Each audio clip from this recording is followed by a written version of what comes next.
Gracias.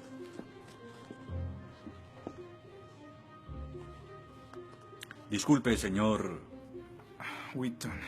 Josh Wheaton. Señor Wheaton, ¿le pasa algo? No puedo hacer esto. No puedo hacer lo que pide, soy cristiano. No, no se preocupe, aún puede regresar a su dormitorio, arrodillarse y orar al lado de su cama si quiere. Lo que haga con su vida es su problema, pero lo que haga aquí en la clase es el mío. Yo no puedo. Muy bien, señor Wheaton. Déjeme explicarle la alternativa. Si no puede admitir que Dios está muerto para el propósito de esta clase, entonces tendrá que defender la antítesis de que Dios no está muerto y será enfrente de la clase, en el atril. Y si falla, que de hecho lo hará, perderá esta sección que equivale al 30% de la nota final de este curso. ¿Lo acepta? ¿Quién decide si gano o pierdo la discusión? Pues yo lo haré. Es mi clase. Yo dirijo. La evaluación es mi privilegio. Con todo respeto, pero no creo que sea objetivo. ¿Y qué es lo que propone? Bien... ¿y qué tal ellos? Bien, es interesante, pero ¿por qué darles el poder a ellos? Ya los convenció. Lo que debo hacer es desconvencerlos, para que admitan su error.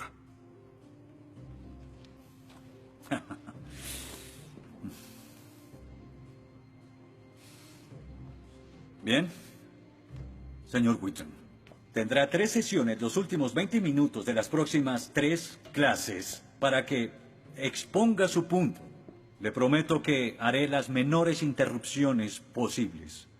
Puede pedir lo que quiera en la clase, pero no le daré más tiempo. Los ateos dicen que nadie puede probar la existencia de Dios. Y tienen razón. Pero yo digo que nadie puede refutar que Dios existe.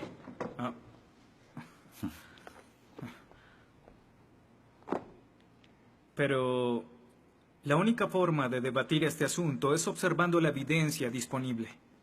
Y es lo que vamos a hacer. Pondremos a Dios en un juicio. Con el profesor Radisson como fiscal y yo como el abogado defensor. Y ustedes como el jurado.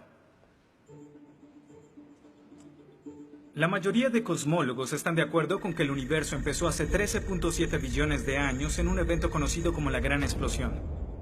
Ahora, analicemos la descripción del físico ganador del premio Nobel Steven Weinberg de cómo habría sido la Gran Explosión y, ya que él es ateo, podemos estar seguros de que no hay ninguna inclinación religiosa en su descripción. Al principio, hubo una explosión y en 3 minutos, 98% de la materia que hay o habrá se produjo. El universo apareció. Por 2500 años, la mayoría de científicos estuvieron de acuerdo con Aristóteles, con la idea de que el universo siempre ha existido sin inicio o final. Pero la Biblia no está de acuerdo. En 1920, el astrónomo belga Georges Lemaitre, teísta, que de hecho... ¿Qué es un teísta? Un teísta es alguien que cree en la existencia de Dios. Dijo que todo el universo saltó a la existencia en un billonésimo de segundo. De la nada, en un inimaginable destello de luz. Así es como esperaría que el universo respondiera si Dios hubiera dado la instrucción en Génesis 1:3 que exista la luz. En otras palabras, el origen del universo apareció como se esperaría después de leer Génesis y por 2500 años. La Biblia tiene razón y la ciencia está equivocada. Todo apunta a un Dios que lo creó, verán. En el mundo real no se ven cosas que se salgan de la nada, pero los ateos quieren hacer una excepción en esta regla. Específicamente en el universo y... Pero en su libro El espejismo de Dios, Richard Dawkins dice que si me dices que Dios creó el universo, entonces tengo el derecho a preguntar quién creó a Dios. La pregunta de Dawkins solo tiene sentido en términos de un Dios que ha sido creado. No tiene sentido en términos de un Dios no creado. que es la clase de Dios en el que creen, incluso dejando a Dios fuera de la ecuación, tengo el derecho de devolverle la pregunta al señor Dawkins y decir, si el universo te creó, ¿quién creó el universo? Ven, tanto teístas como ateos están agobiados por contestar la misma pregunta de cómo iniciaron las cosas. Lo que espero que entiendan de esto es que no hay que cometer suicidio intelectual para creer en un creador tras la creación, y en la medida que descarten a Dios, se verán obligados a encontrar una increíble explicación de cómo las cosas iniciaron.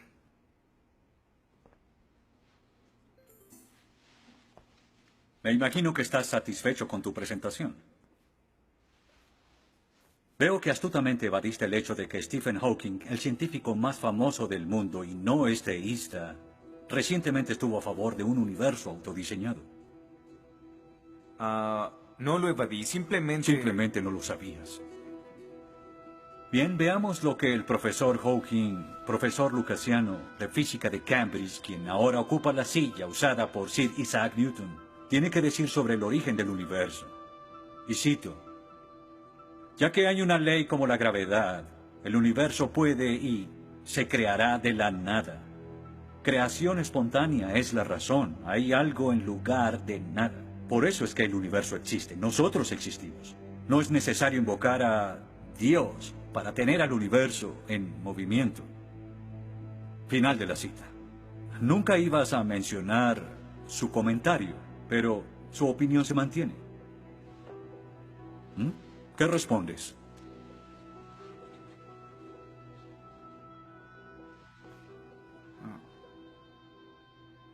No sé. ¿No sabes? Pinché el globo de todo tu argumento con un solo alfiler y... ¿tú no lo sabes? Oh. Señor, me gustaría decirle que tengo la respuesta perfecta, pero no quebranta mi fe. Oh, ok.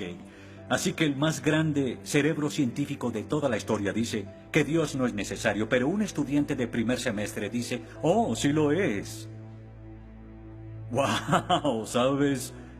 Va a ser una decisión muy difícil. Pues estaré pendiente la próxima semana. Se acabó la clase. Gracias a una ley como la gravedad, el universo puede y se creará de la nada. Y para ser honesto, no sabía cómo refutarlo. Después de todo, es cierto que Hawking es un genio. Pero el profesor John Lennox, quien enseña matemáticas y filosofía, ha demostrado que no hay ni uno ni dos, sino 3 errores de lógica en esa simple frase y se reduce a un razonamiento circular. Hawking básicamente está diciendo que el universo existe porque necesitaba existir, y como el universo necesitaba existir, se creó a sí mismo. Es como si les dijera que la carne enlatada es la mejor que haya existido porque en toda la historia no hay comida que sea mejor. Quizá me vean extraño y les digo que nunca he probado nada más. Y tienen razón, lo estoy ratificando. Pero cuando Hawking afirma que el universo se creó a sí mismo porque así debía ser, y luego dice que tiene una explicación de cómo y por qué fue creado, no reconocemos que está haciendo lo mismo. Pero así es. Continuando con Lennox, sandeces se quedan en sandeces, aunque sean dichas por un famoso científico. Y el público asuma que son declaraciones de la ciencia. Este es el tope de la arrogancia. ¿Me estás diciendo que tú, un estudiante, afirma que Stephen Hawking está mal? No. Lo que digo es que John Lennox, profesor de matemáticas y filosofía, encontró que las razones del profesor Hawking son incorrectas. Y si no soporta mi desacuerdo con Hawking, le sugiero que vaya a la página 5 de su libro, en donde insiste en que la filosofía está muerta. Y si está tan seguro de la infalibilidad de Hawking y la filosofía realmente está muerta, entonces no hay necesidad de esta clase. El mal. Se dice que el mal es el arma más potente del ateísmo contra la fe cristiana. Después de todo, la existencia del mal nos lleva a una pregunta. ¿Y si Dios es tan bueno y tan poderoso, ¿por qué permite que el mal exista? La respuesta a esto es muy simple. Libre albedrío. Dios permite que el mal exista por el libre albedrío. Desde el punto de vista cristiano, Dios tolera el mal en este mundo por un tiempo para que un día todos los que eligieron amarlo estén con Él en el cielo, apartados del mal, pero con el libre albedrío intacto. En otras palabras, la intención de Dios con el mal es destruirlo un día. Oh, qué conveniente. Un día me desharé de todo el mal del mundo, pero hasta ese momento tendrán que lidiar con las guerras, holocaustos, tsunamis, pobreza, hambruna y sida. Que se diviertan. Luego nos enseñará sobre el absolutismo moral. ¿Pero por qué no? El profesor Radisson, quien claramente es ateo, no cree en absolutismo moral, pero en su programa dice que planea hacernos un examen en la última semana. Apuesto a que si consigo una A en el examen haciendo trampa, inmediatamente empezará a sonar como un cristiano, insistiendo que está mal hacerlo. ¿Y qué base tendría él? Si el propósito de mis acciones es lograr el éxito, entonces, ¿por qué no podría hacerlo? Para los cristianos, el punto de la moralidad, lo que constituye lo bueno y lo malo, es una línea directa que nos conduce hacia Dios. Oh, estás diciendo que necesitamos a Dios para ser morales, que una moral atea no es posible. No, pero sin Dios no hay una razón para ser moral. No habría un estándar para el comportamiento moral. Para los cristianos, mentir, robar, hacer trampa en un examen para lograr una calificación que no merezco está prohibido. Pero si Dios no existiera, según Dostoyevsky, este es el punto. Ahora, si Dios no existe, entonces todo es permitido. Y no solo es permitido, sino sin sentido. Si el profesor Radisson tiene razón, entonces nuestra lucha, nuestro debate, lo que decidamos aquí no tiene sentido. Nuestras vidas, nuestras muertes no serán diferentes a las de un pez dorado. Oh, qué ridiculez. Después de toda tu charla, ¿quieres decir que solo hay una opción? Creer o no creer. Así es. Eso es todo. De eso se trata todo. La diferencia entre su posición y la mía es que usted les quitó su elección. Les exigió que eligieran la casilla marcada con no creo. Sí, porque quiero liberarlos. Porque la religión es como un virus mental que los padres han heredado a sus hijos. Y el cristianismo es el peor de todos. Lentamente se mete en tu vida cuando estás débil, enfermo o indefenso. ¿La religión es una enfermedad? Sí. Sí, infecta todo. Es la enemiga de la razón. ¿Razón?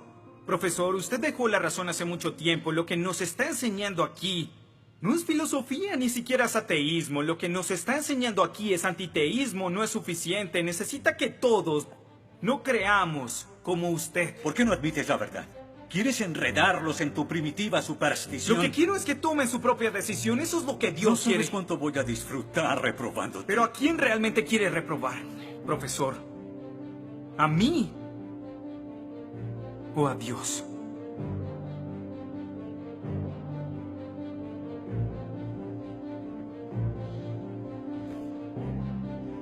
¿Odia a Dios?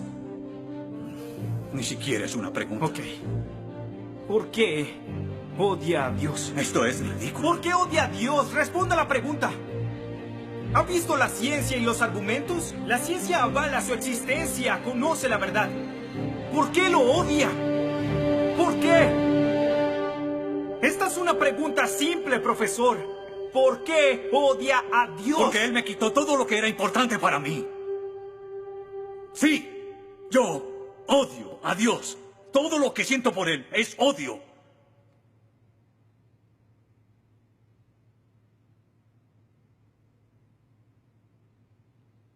¿Cómo puede odiar a Dios si no existe?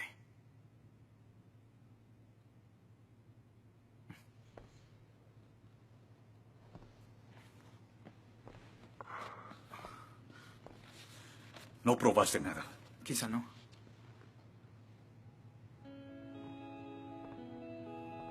Ellos deben elegir.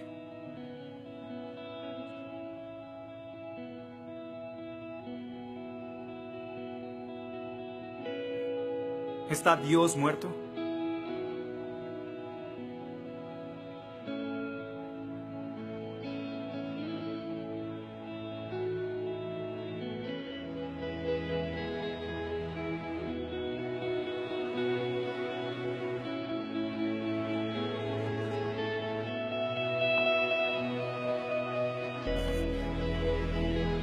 Dios no está muerto. Dios no está muerto. Dios no está muerto. Dios no está muerto.